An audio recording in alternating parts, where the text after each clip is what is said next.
अस्सलाम वालेकुम students, online class में आपका स्वागत है। आज हम डी ग्रुप का लास्ट डेरिवेशन करते हैं। बाह्य विद्युत क्षेत्र में डी ग्रुप की स्थिति सूत्र। बाह्य विद्युत क्षेत्र में डी ग्रुप के मुख्य निकालना स्थिति सूत्र। लास्ट डेरिवेशन में हमने कार्य का फॉर्मूला निकाला W equal to PE cos θ1 minus cos θ। ये जो कार्य किया जाता है, कार्य करने में जो ऊर्जा खर्च होती है वही ऊर्जा एक प्रकार से स्थितिज ऊर्जा के बराबर है। तो हम डेफिनेशन क्या लिख सकते हैं? बाह्य विद्युत क्षेत्र में डी ध्रुव को लंबवत स्थिति से थीटा स्थिति तक लाने में किए गए कार्य को क्या कहते हैं? डी ध्रुव की स्थिति। बाह्य विद्युत क्षेत्र में डी ध्रुव को लंबवत स्थिति से थीटा स्थिति तक लाने में किए गए कार्य को डी ध्रुव की स्थिति ऊर्जा कहते हैं। क्या आ गया? बाह्य विद्युत क्षेत्र में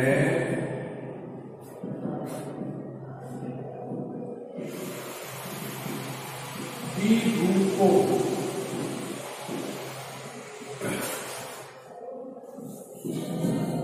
बाह्य विद्युत क्षेत्र में डी ध्रुव को लंबवत स्थिति से थीटा स्थिति तक लाने में किए गए कार्य को डी ध्रुव की स्थिति ऊर्जा कहते हैं। बाह्य विद्युत क्षेत्र में डी ध्रुव को लंबवत स्थिति से थीटा स्थिति तक लाने में किए गए कार्य को डी ध्रुव की क्या कहते हैं? स्थिति ऊर्जा कहते हैं। अब हमने कार्य का मान निकाला है। याद रखो, बाह्य विद्युत क्षेत्र में या समरूप विद्युत क्षेत्र में डी ध्रुव को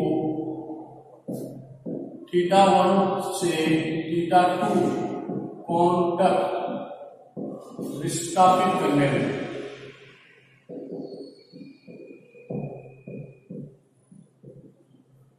किया गया कार्य W इक्वल टू क्या कार्य का फॉर्मूला है? PE cos θ1 माइनस cos θ2 ये आएगा। अब हमको यहाँ क्या करना है? डी ध्रुव को लंबवत स्थिति से, यानी यहाँ जो हम θ1 है वो 90 ले लेते हैं और कहाँ तक ले जाना है? θ2 थीटा। तो क्या लिखा है? लंबवत स्थिति से थीटा स्थिति तक, यानी θ1 को क्या हो गया? 90 डिग्री। θ2 क्या हो गया? थीटा। यानी आपको W equal to PE cos 90 minus cos θ। और cos 90 की जो वैल्यू होती है वो होती है 0। cos 90 की वैल्यू क्या होती है? 0। तो W इक्वल टू क्या हो गया? PE ये तो हो गया 0 minus cos θ। W equal to क्या आएगा? Minus PE cos θ। क्या लिखेंगे? यदि कार्य डी ध्रुव की स्थिति ऊर्जा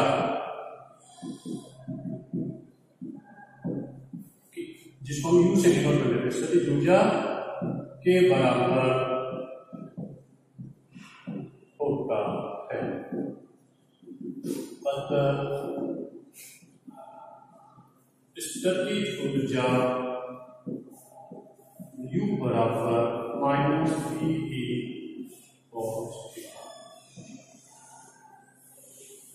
ये हमारा स्थिति ऊर्जा का फॉर्मूला आ गया, U equal to minus PE cos θ। तो परिभाषा क्या हो गई? बाह्य विद्युत क्षेत्र में डी ध्रुव को लंबवत स्थिति से थीटा स्थिति तक ले जाने में या विस्थापित करने में किए गए कार्य को हम डी ध्रुव की स्थिति ऊर्जा कहते हैं। इसका फॉर्मूला हो गया स्थिति ऊर्जा U बराबर माइनस PE cos θ। तो इस प्रकार हमने डी ध्रुव के यहाँ पर 5 डेरिवेशन पढ़े। पहला तो क्या किया? विद्युत डी ध्रुव के कारण अक्षीय रेखा पर विद्युत क्षेत्र की तीव्रता, दूसरा निरक्षीय रेखा पर विद्युत क्षेत्र की तीव्रता, तीसरा बल आपको ज्ञात किया, चौथा कार्य ज्ञात किया और पांचवा हमने क्या निकाला है? स्थितिज ऊर्जा का मान किया। इसका एक छठा डेरिवेशन आएगा, वो हमारे 3rd चैप्टर में आएगा। आपका विद्युत विभव का मान ज्ञात करेंगे, जो हमारा 2020 में सवाल भी आया। अब हम ये टॉपिक करते हैं इसके अंदर।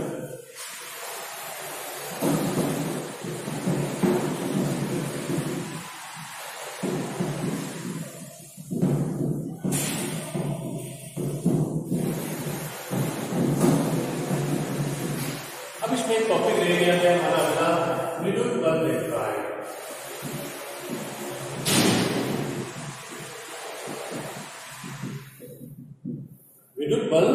रेखाएं, ये क्या होती है? इसके बारे में जैसे एक बार विद्युत क्षेत्र बताया वहां पर हमें विद्युत बल रेखाओं के बारे में बताया। फिर भी क्या होता है? विद्युत बल रेखाएं विद्युत क्षेत्र में खींची गई वे काल्पनिक रेखाएं, इमेजिंग होती है, विद्युत क्षेत्र में खींची गई वे काल्पनिक रेखाएं जो एकांक धनावेश के पथ को प्रदर्शित करती है, राष्ट्र विद्युत क्षेत्र में खींची गई वे काल्पनिक रेखाएं जो एकांक धनावेश के पथ को प्रदर्शित करती है, क्या कहलाती है? विद्युत बल रेखा। क्या परिभाषा हुई? विद्युत क्षेत्र में खींची गई वे काल्पनिक रेखाएं जो एकांक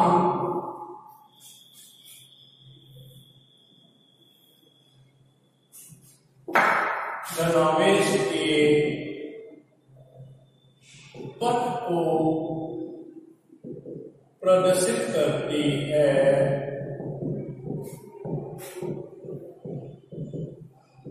विद्युत बल रेखाएं कहलाती है।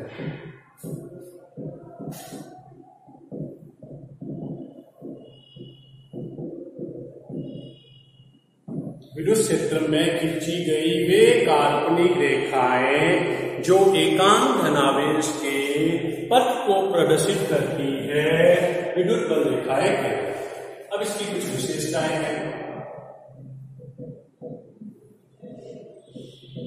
विद्युत बल रेखा परिभाषा क्या हो गई? विद्युत क्षेत्र में खींची गई वे काल्पनिक रेखाएं जो एकांक धनावेश के पथ को प्रदर्शित करती है, विद्युत बल रेखाएं कहलाती है। अब इसकी विशेषता में क्या है? पहला क्या है? कह सकते हैं विद्युत बल रेखाएं अधिकतर तो सरल रेखी होती है, तो विद्युत बल रेखाएं सरल रेखा या वक्रीय रूप में,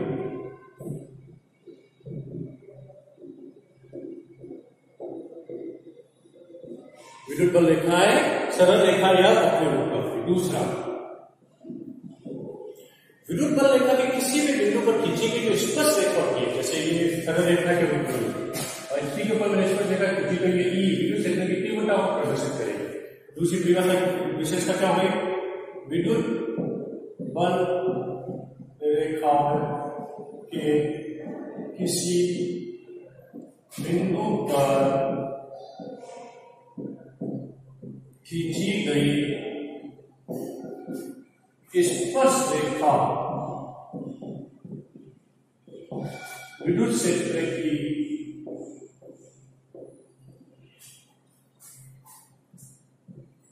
तीव्रता को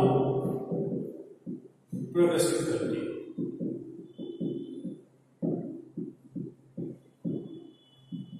विद्युत बल रेखा के किसी बिंदु पर खींची गई स्पर्श रेखा इसको बताती है, विद्युत क्षेत्र की तीव्रता को प्रदर्शित करती है।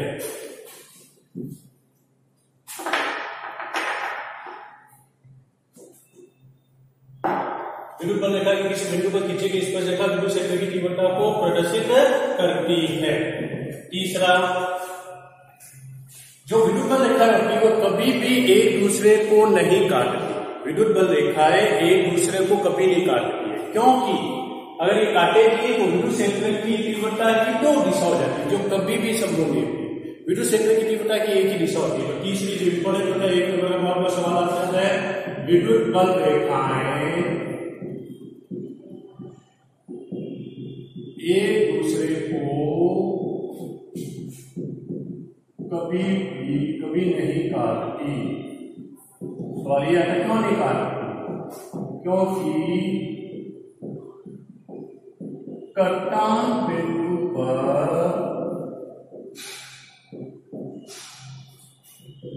विद्युत क्षेत्र की तीव्रता की दो दिशा हो जाती है। क्योंकि हमने बताया अगर विद्युत बल रेखा किसी बिंदु पर स्पर्श रेखा खींचते हैं तो विद्युत क्षेत्र की तीव्रता को बताइए, अगर काटेगी तो तीव्रता की कितनी दिशा होगी? दो दिशा हो जाती है। जो कभी भी या कभी संभव नहीं, क्योंकि एक प्रकार विद्युत क्षेत्र की तीव्रता सदिश दिशा, सदिश राशि की एक ही दिशा होगी। तो विद्युत बल रेखाएं एक दूसरे को कभी नहीं काटती, क्योंकि गतान बिंदु पर विद्युत क्षेत्र की दो दिशा हो जाती है जो कभी भी संभव नहीं है। क्यों नहीं होगी? कह सकते हैं कि विद्युत क्षेत्र की तीव्रता एक सदिश राशि है, इसलिए कभी भी एक दूसरे को नहीं काटती, क्योंकि विद्युत क्षेत्र की एक ही दिशा होती है। विद्युत बल रेखाएं तो कभी नहीं काटती, क्योंकि गतान बिंदु पर विद्युत क्षेत्र की तीव्रता की दो दिशा हो जाती है जो कभी भी संभव नहीं है। चौथा हमने याद बताया था, धनावेश के कारण विद्युत क्षेत्र की दिशा बाहर की तरफ और ऋणावेश के कारण विद्युत क्षेत्र की तीव्रता अंदर की तरफ होती है। इसमें ये धनावेश के कारण विद्युत बल रेखाएं बाहर की तरफ या बाहर की ओर तथा ऋणावेश के कारण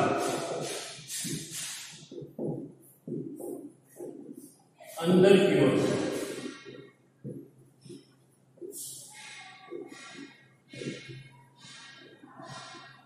यानी विद्युत बल देखा है धनावेश है, यानी धनावेश है, इसमें धनावेश है और ये यहाँ पर दिया ऋणावेश। तो अगर धनावेश है तो जो विद्युत बल रेखा की दिशा होगी वो बाहर की तरफ, क्योंकि आवेश हमेशा उच्च विभव से निम्न विभव की ओर गति करता है। उच्च विभव यह है, निम्न विभव यह है, यानी यहाँ पर विद्युत बल रेखा की जो दिशा जाएगी वो अंदर की तरफ। तो धनावेश के कारण जो विद्युत बल रेखा जैसे अंदर बनाएंगे विद्युत बल रेखा,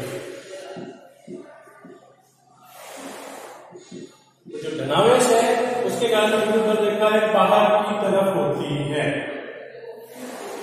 और जो ऋणावेश है वो उसके कारण विद्युत बल रेखा है अंदर की ओर। इसलिए हमने बताया था जो धनावेश होता है उसके कारण विद्युत क्षेत्र की तीव्रता क्या होती है बाहर की कारण, और ऋणावेश के कारण विद्युत क्षेत्र की तीव्रता की दिशा क्या होगी अंदर की, क्योंकि आवेश हमेशा उच्च विभव से निम्न धीरे से गति करेगा इधर जाएगा। तो यहाँ पे गति कर रहा है जो बाहर की तरफ हो गया और यहाँ जा रहा है अंदर की तरफ। अगर सवाल में एग्जाम में डायरेक्ट सवाल धनावेश ना देकर ऋणावेश ना देकर आप कहिए Q greater than 0, Q greater than 0 और Q लेस देन 0 के लिए विद्युत बल रेखा खींचिए। क्या क्या दे दिया? एक तो Q ग्रेटर देन 0 और एक क्या दे दिया? Q लेस देन 0 के लिए विद्युत बल रेखा खींचिए। तो Q ग्रेटर देन 0 का मीनिंग क्या है? Q आवेश का मान 0 सदिश है और 0 सदिश है तो एक प्रकार से क्या होगा धनावेश, तो इसलिए इसकी विद्युत बल रेखा किधर की तरफ होगी बाहर की तरफ। और अगर Q लेस देन 0 है तो इसका मीनिंग क्या है? Q की वैल्यू 0 से कम है, 0 से कम है तो ये क्या होगा नेगेटिव, इसलिए विद्युत बल रेखा अंदर की तरफ बनेगी। तो अगर आ जाए Q greater than 0, Q less than 0 के लिए विद्युत बल रेखा की तरफ, Q ग्रेटर देन 0 का मीनिंग क्या है धनावेश, Q लेस देन 0 का मीनिंग क्या है ऋणावेश। ये तो बाहर की तरफ हो जाएगी और ये अंदर की तरफ हो जाएगी। और इसका लास्ट पांचवा पॉइंट होता है जो मैंने बताया था, समरूप या समान विद्युत क्षेत्र में विद्युत बल रेखाएं समांतर तथा समान दूरी पर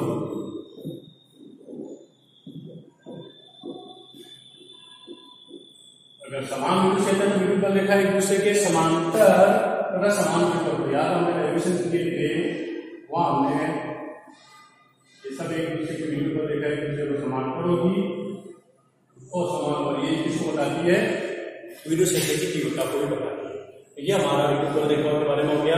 क्या हो गया? विद्युत क्षेत्र में खींची गई वे काल्पनिक रेखाएं जो एकांक धनावेश के पथ को प्रदर्शित करती है विद्युत बल रेखाएं कहलाती है। इसकी विशेषता क्या होती है? इंपोर्टेंट विशेषता आती है कि विद्युत बल रेखा के किसी भी बिंदु पर खींची गई स्पर्श रेखा विद्युत क्षेत्र की तीव्रता को प्रदर्शित करती है। एक बार एक नंबर का सवाल बहुत बार आता है कि विद्युत बल रेखा एक दूसरे को क्यों निकालती? क्योंकि विद्युत क्षेत्र की तीव्रता की दो दिशा हो जाती है जो कभी भी संभव नहीं। फिर धनावेश के कारण विद्युत बल रेखा हमेशा बाहर की तरफ होती है, ऋणावेश के कारण विद्युत बल रेखा अंदर की तरफ होता है। धनावेश का मीनिंग हो गया Q ग्रेटर देन 0, ऋणावेश का मीनिंग हो गया Q लेस देन 0। ये हमारा विद्युत बल रेखाओं के बारे में टॉपिक कंप्लीट हुआ।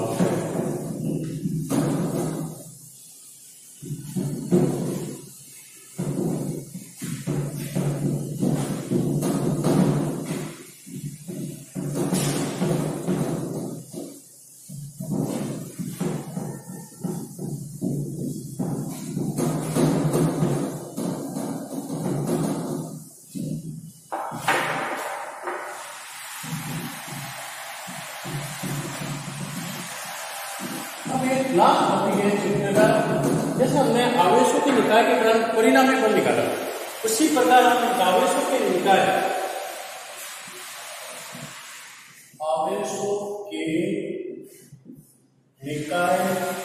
के कारण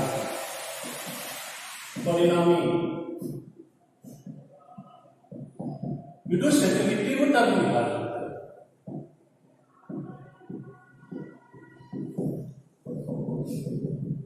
हमने आगे किया था ऐसा डेरिवेशन, वहां आवेशों के निकाय के कारण परिणामी बल निकाला था, या आवेशों के निकाय के कारण परिणामी विद्युत क्षेत्र की तीव्रता निकाला था। तो विद्युत क्षेत्र की तीव्रता का फॉर्मूला था E बराबर Q/R²।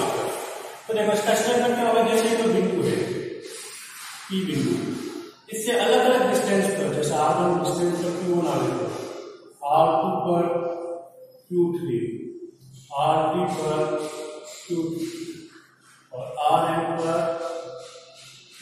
इसका स्टेटमेंट क्या होगा, किसी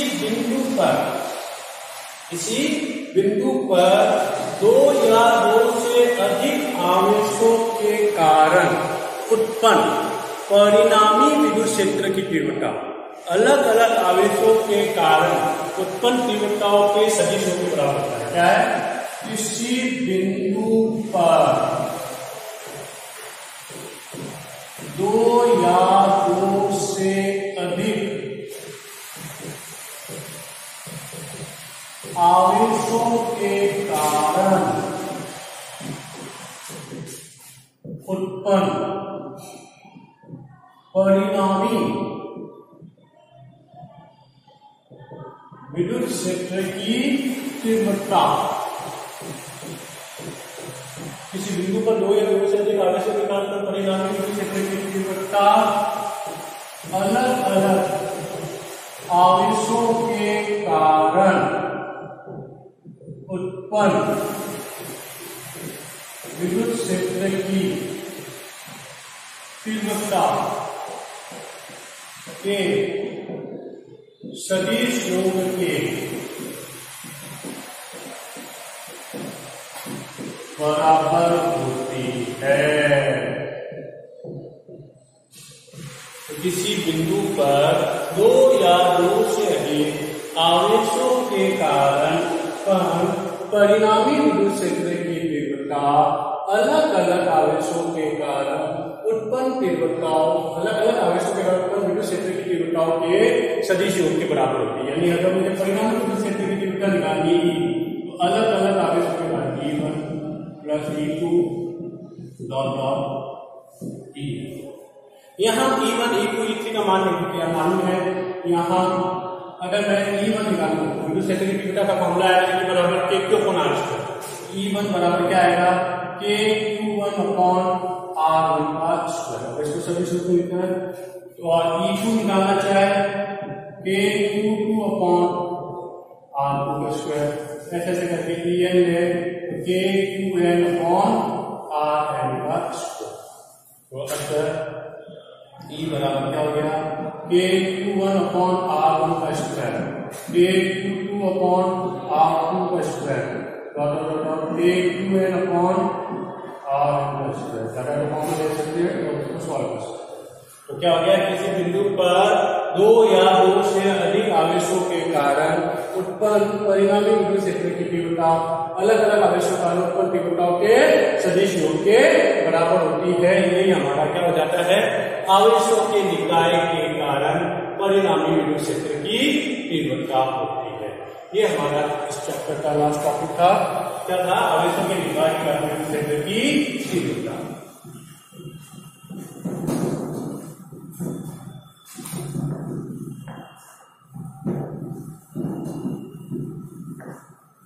अब देखिए इसमें कुछ सवाल सवाल है, जैसे -100 माइक्रोकूलम तथा +100 माइक्रोकूलम के आवेशों के मध्य दूरी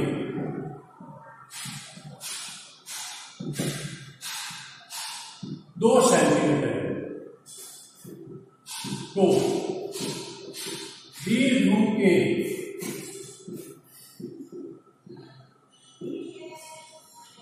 मध्य बिंदु से D2 के मध्य बिंदु से 10 सेंटीमीटर की दूरी पर विद्युत क्षेत्र की तीव्रता में अक्षीय व निरक्षीय विद्युत क्षेत्र की तीव्रता ज्ञात कीजिए।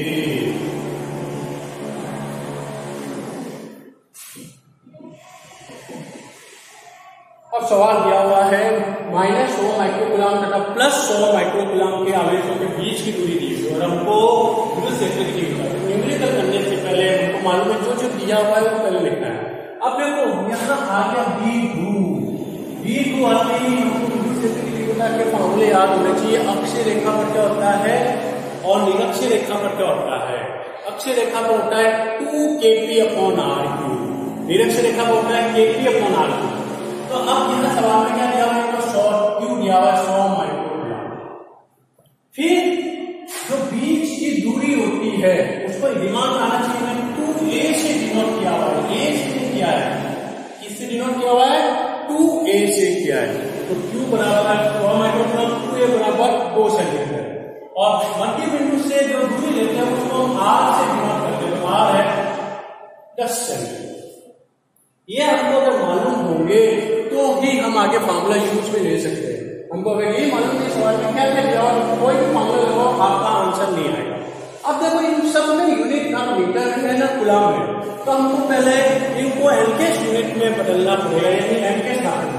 तो मैं 9 डाल के कुछ बताता हूँ, पहले आप याद रखिए। जैसे 1 सेंटीमीटर का यूनिट 10⁻² मीटर। अगर ये मिलीमीटर में देते हैं तो 10⁻³ होता है। अगर ये माइक्रोमीटर में दे रहा है तो 10⁻⁶। अगर ये भी आपको नैनो में दिया हुआ है तो 10⁻⁹। अगर ये पिको में दिया हुआ है तो 10⁻12। और ये अगर एंगस्ट्रॉम में दिया हुआ है तो 10⁻10।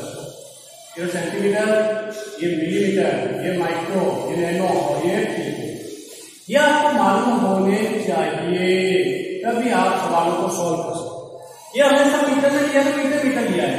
अगर आवेश देगा तो यह क्या आ जाएगा माइक्रोकूलम।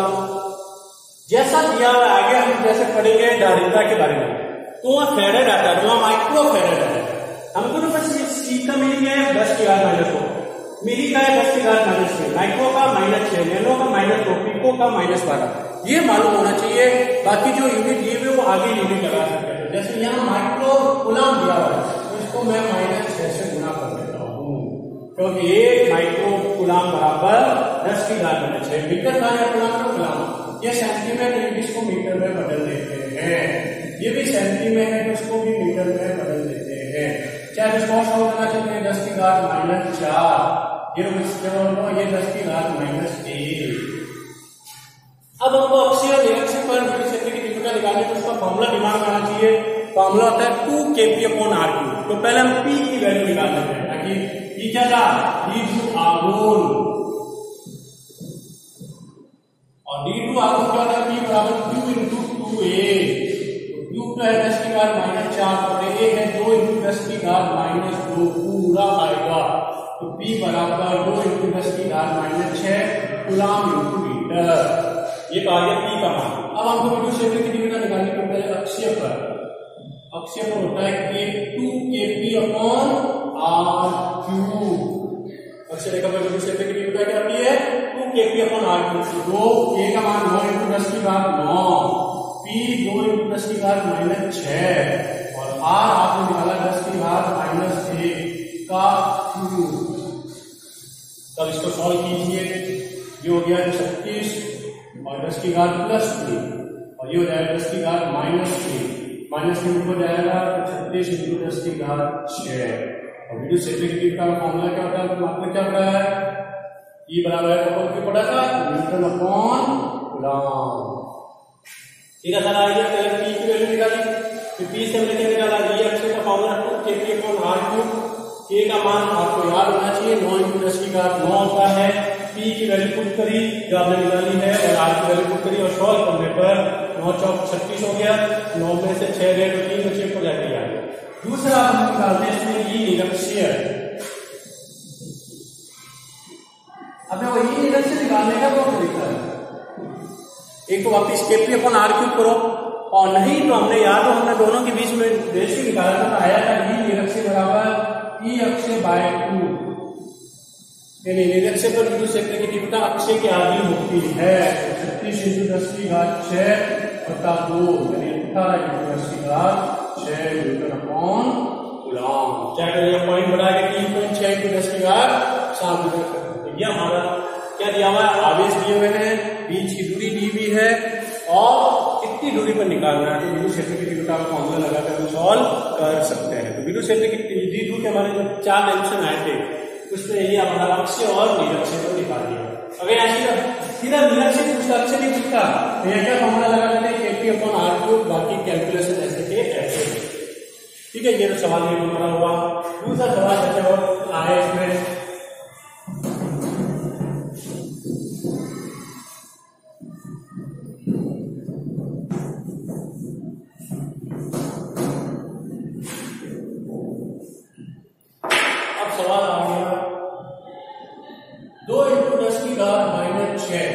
कूलम × मीटर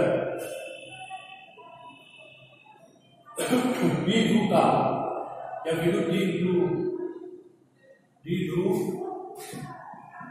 क्षेत्र 100 न्यूटन/कूलम के साथ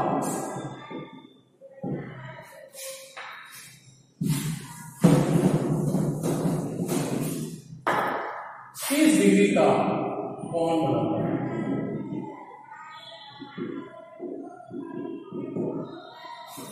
तो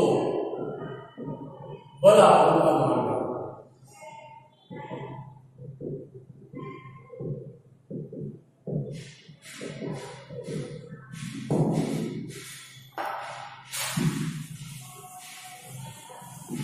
तो देखिए सवाल है, आपको फॉर्मूला याद होना चाहिए। अब इसमें डायरेक्ट दे दिया 2 × 10⁻⁶ कूलम × मीटर द्विध्रुव, इसमें डायरेक्ट P दे दिया हमको 2 × 10⁻⁶ कूलम × मीटर। फिर विद्युत क्षेत्र यानी कि 100 न्यूटन/कूलम और थीटा बराबर 30 डिग्री।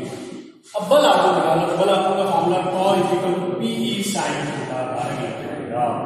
फॉर्मूला याद है, 2 × 10⁻⁶ × 100 × sin 30, और sin 30 की वैल्यू आपको याद होनी चाहिए। sin 30 का मान होता है 1/2, 2 से 2 कट गया तो 10⁻⁴। और बल आघूर्ण का मतलब क्या होता है, बल आघूर्ण हम बच्चों के तो R/F होता है मीटर × मीटर। इस पर हमारा कोई भी सवाल है, हम उन सवालों को क्या कर सकते हैं, सॉल्व कर सकते हैं इसमें द्विध्रुव आवेश से। तो हमारे जो सवाल थे, एक तो हमने किसके कारण, कूलम बल के कारण सवाल बनाते हैं, अलग सवाल होते हैं, और 4 ये फॉर्मूले बने, इनका हम अलग अलग सवाल बना सकते हैं। एक जैसे एक नंबर का बेसिक सवाल आ जाता है, Q1 + Q2 = 0 आवेशों के मध्य बल की प्रकृति जाननी है।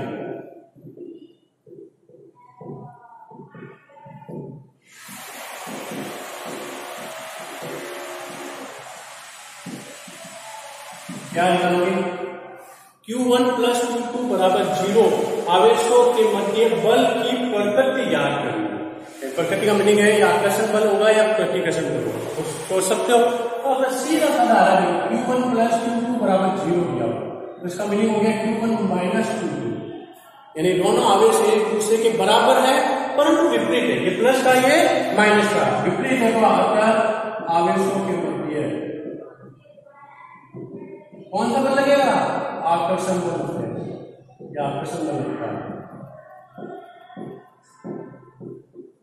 क्यों लग रहा है, क्योंकि दिख ही रहा है दोनों आवेश एक दूसरे के बराबर और विपरीत है, तो इसका मीनिंग क्या हुआ, दोनों आवेशों के मध्य आकर्षण बल लगेगा। अगर यही सवाल में Q1 - Q2 = 0 हो तो क्या हो जाएगा, अब इसको सॉल्व करेंगे